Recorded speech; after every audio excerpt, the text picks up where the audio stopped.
I just want to talk about the facilities here at Damascus Community Church and all the years that the building has been used so extensively for all the various ministries. It really has held up remarkably well considering all the deficiencies that we have that are kind of behind the walls and under the floors and just let's say if we open the hood and look underneath, we'll see all the areas that we're lacking in. We have an electrical system where half the time if two machines are turned on at once, the circuit breaker will blow. We have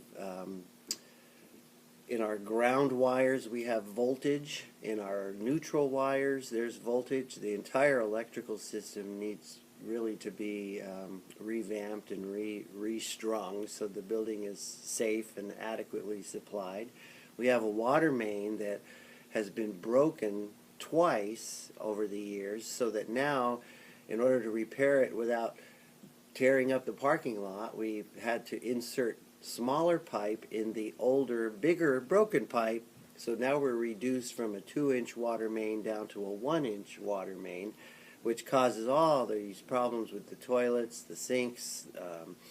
If we had people taking showers and somebody flushed the toilet, they'd be screaming for the lack of hot water in the shower. The problems from that just go on and on. We've had problems with the septic system where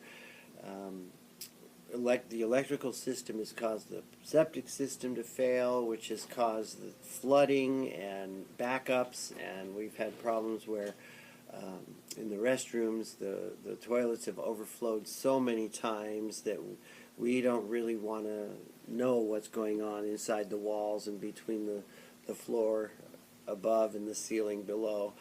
And we also have a situation where we have so many children in the school during the day, and on the weekends during the events for church and other activities, we don't have a fire suppression system. We don't have sprinklers. And we've all seen the articles and the news reports where a major fire was prevented in a building because of the fire sprinklers putting the fire out before it could spread.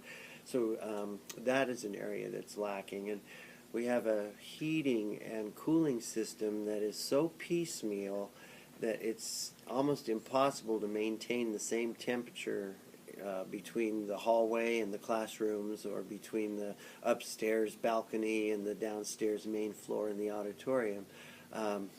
We also have damage to the building over the years that's accumulated because of water damage. The building was built to residential standards years ago, and there's no vapor barrier between the interior and the exterior, so we paint the building and pretty soon there's blisters and the paint is peeling on the siding because there's nothing to keep that moisture from passing between the building and the exterior. And you'll see a lot of doors in the downstairs, especially because the building has settled so much over the years that there's doors like the kitchen door won't stay shut, won't stay open. It just swings whichever way the gravity is pulling it, because the door frames, the woodwork, the trim, everything was built to residential standards, and we're using it in an institutional way, which causes the building to suffer.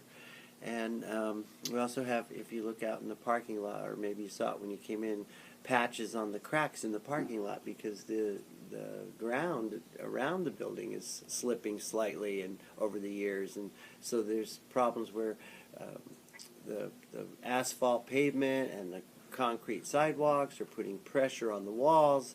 There's water that comes in through the basement walls because of the gutters plugging up or the system backing up on the drainage for the building.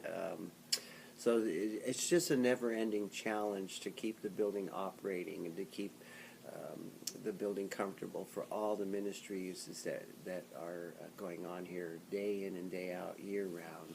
But it is a blessing to see that God has maintained this ministry, this church, this school, and has built it up to to the point where we really do need to have a facility that's more suitable to the vast ministries that go on here.